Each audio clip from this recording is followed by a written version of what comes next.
Hi guys, in today's video I'll be continuing with the 2021 Grade 12 Mathematics Paper 1 trial exam. I'm going to be doing 1.3. I'll do only this question as it is the last one in question 1. I will then go to question 2. If you like my content so far, you may please feel free to subscribe, to like, and even leave a comment. So just to remind you, this is the paper from the Johannesburg district, and if you want it, you can download it from the PDF that I left in the description below. So let's do this question. Okay, let me read. Prove that the equation 6x squared plus 2gx minus 3x minus g is equal to 0 has rational roots for all values of g. Now let's go and do it. Okay, this question requires that we use something called a delta, because if you look at it carefully, you will find that it resembles a quadratic expression. A quadratic expression has the form ax squared plus bx plus c. So if you want to understand the nature of roots, or if you want to assess the nature of roots of this kind of expression here, you will have no choice but to use delta is equal to b squared minus 4ac. The reason we use this is because in the quadratic formula, this value here is under a square root. Remember?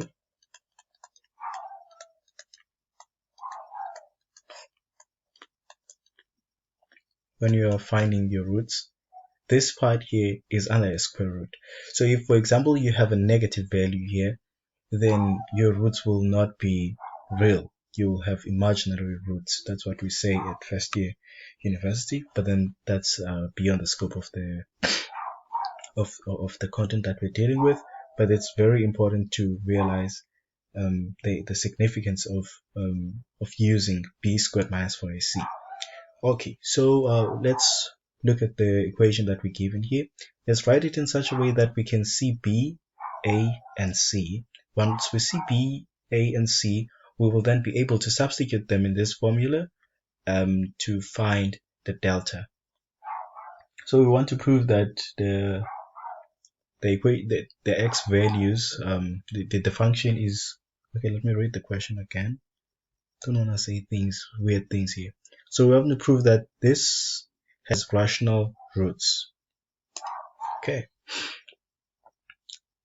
6x squared plus 2gx minus 3. We can write this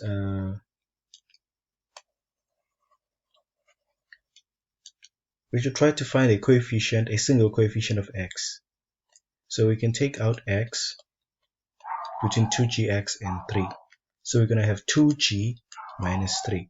If you multiply this out, it's going to give you that. And say minus g is equal to 0.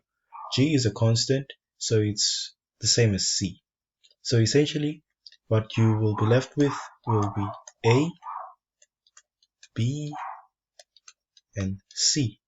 This resembles this quadratic expression here. So now let's assess our delta and substitute. In the place of b squared, we're going to put this. So we're going to have 2g minus 3 squared plus 2g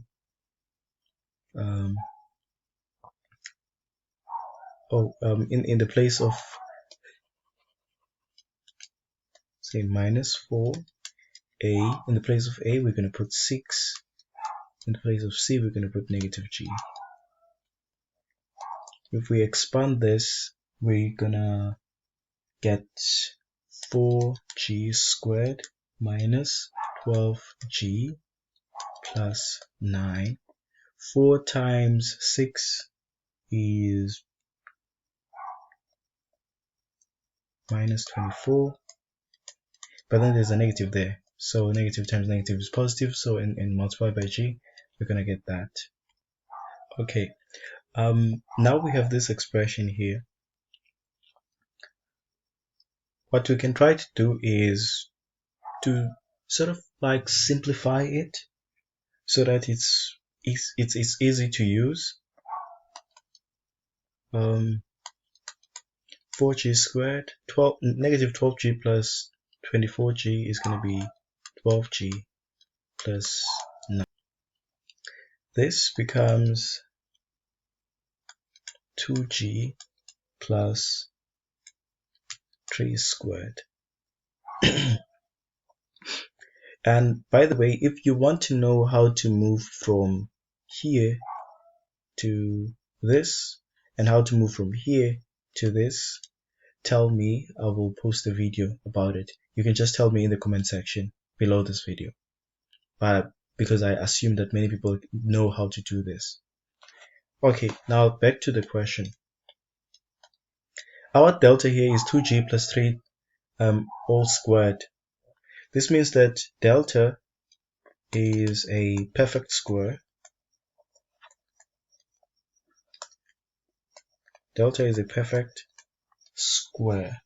So since delta is a perfect square, and we know that g, it's given that g is rational.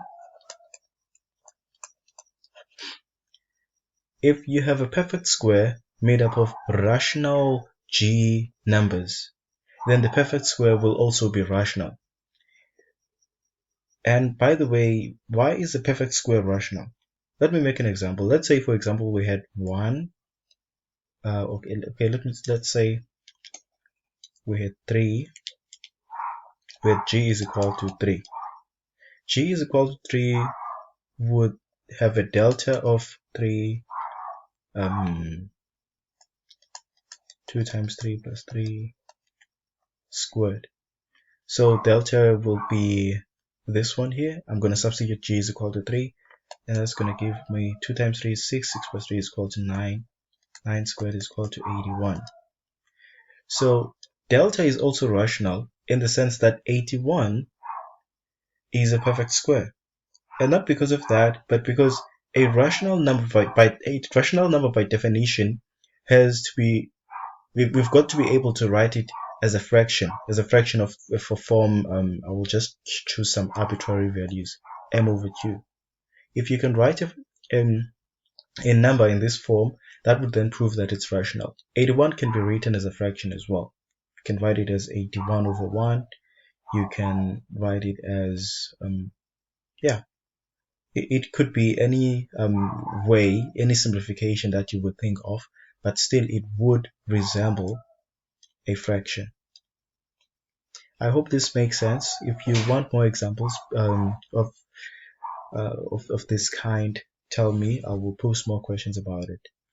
But in a nutshell, if g is a rational number, as we've been given, once you have a perfect square of g, the perfect square will also be a rational number. It's just logic. We should expect to have video 3 where we will be discussing question 2. So I hope this makes sense. Video 3 will video 4, video 4, excuse me, video 4 will pop up now on the screen. Make sure that you watch it, because that's where I'm starting question 2. Thank you for watching. Like, subscribe, and comment if there's anything that you feel like you don't understand, and even if you want perhaps to suggest on how I can improve my content, because I'm still new, you're free to say anything. I appreciate your support so far, and thank you for watching the video. On the right it's part 4, on the left it's part 3, and there's also a list of other videos that you can see if you visit my channel. So thank you for watching. Make sure that you watch part 4, because in part 4 I will still be doing this paper, but I will be doing question 2.